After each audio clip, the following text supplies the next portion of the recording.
আসসালামু আলাইকুম। জানিয়ে দেব এই মুহূর্তে হাতে পাওয়া সর্বশেষ ভয়ঙ্কর কিছু আন্তর্জাতিক আপডেট বাংলা সংবাদ। শুরুতেই থাকছে সংবাদ শিরোনাম। শুরুতেই জানিয়ে দেব পাকিস্তানের পাল্টা হামলায় সম্পূর্ণ ব্ল্যাক আউট জম্মুতে পরপর বিস্ফোরণ দাবি ভারতের। জানিয়ে দেব ভারতের 40-50 সেনাকে হত্যার দাবি পাকিস্তানের মন্ত্রীর।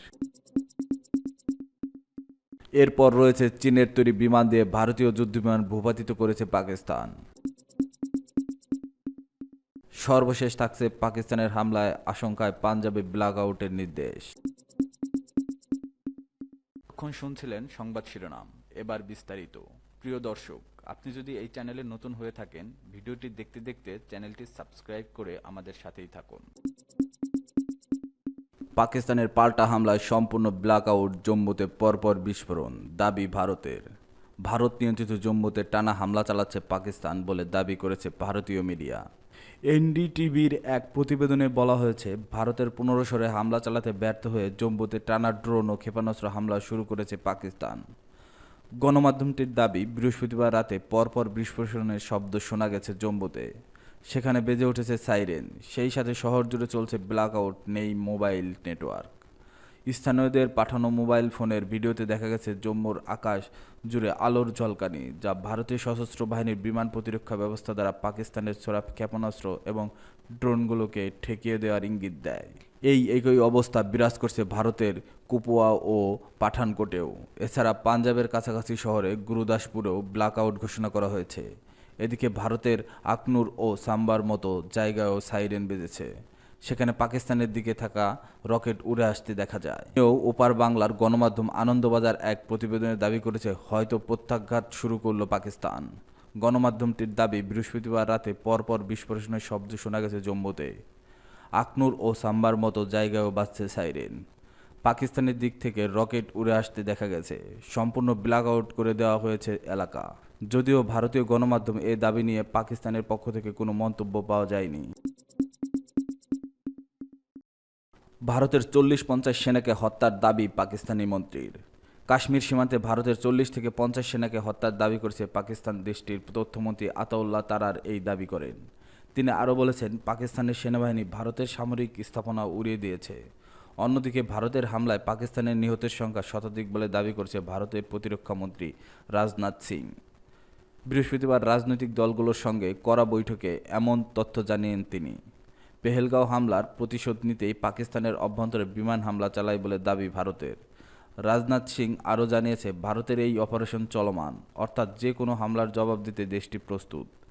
এদিকে ভারতীয় ড্রোনের অনুপ্রবেশের আরও কতগুলো প্রচেষ্টা ব্যর্থ করে দেওয়ার দাবি করেছে পাকিস্তানের সেনাবাহিনী।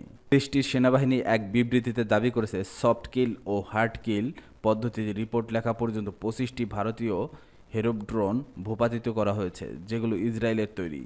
সেনাবাহিনী জানিয়েছে, পাকিস্তানের ধ্বংস করা এসব ড্রোনের ধ্বংসাবশেষ দেশের বিভিন্ন স্থান থেকে সংগ্রহ করা হয়েছে। চীনের তৈরি বিমান দিয়ে ভারতীয় যুদ্ধবিমান ভূপাতিত করেছে পাকিস্তান। চীনের তৈরি বিমান দিয়ে ভারতীয় যুদ্ধবিমান ভূপাতিত করা হয়েছে বলে দাবি করেছে পাকিস্তান। দেশটির পররাষ্ট্রমন্ত্রী ইসাকদার বলেছেন, তাদের সেনাবাহিনী মঙ্গলবার দিবাগত মধ্যরাতে 5টি ভারতীয় যুদ্ধবিমান ভূপাতিত করতে চীনের তৈরি বিমান ব্যবহার করেছিল।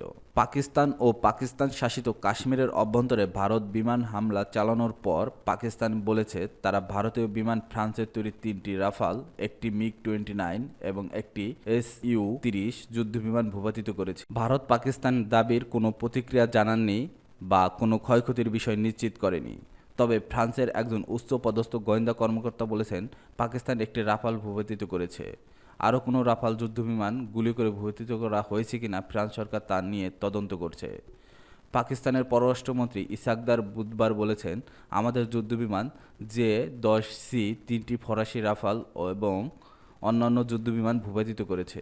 তিনি আরও বলেন, বুধবার ভোর 4টার দিকে চীনের রাষ্ট্রদূত সহ চীনের একটি প্রতিনিধি দল পররাষ্ট্র দপ্তরে উপস্থিত ছিলেন। ঘটনাটি সম্পর্কে তাদের আপডেট করা হচ্ছিল। দারের মন্তব্য সম্পর্কে জিজ্ঞাসা করা হলে চীনের পররাষ্ট্র মন্ত্রণালয়ের একজন মুখপাত্র বৃহস্পতিবার বলেন, তিনি পরিস্থিতি সম্পর্কে অবগত নন এবং পাকিস্তানে নিযুক্ত চীনা রাষ্ট্রদূতের কার্যকলাপ সম্পর্কে কোনো প্রাসঙ্গিক তথ্য দেখাননি। স্টকহোম ইন্টারন্যাশনাল পিস রিসার্চ ইনস্টিটিউটের মতো, চীন পাকিস্তানের প্রধান অস্ত্র সরবরাহকারী। গত 5 বছর ধরে পাকিস্তানের অস্ত্র আমদানির 81% চীনা অস্ত্র। বুধবার চীন উভয় পক্ষকে উত্তেজনা কমানোর আহ্বান জানিয়েছে।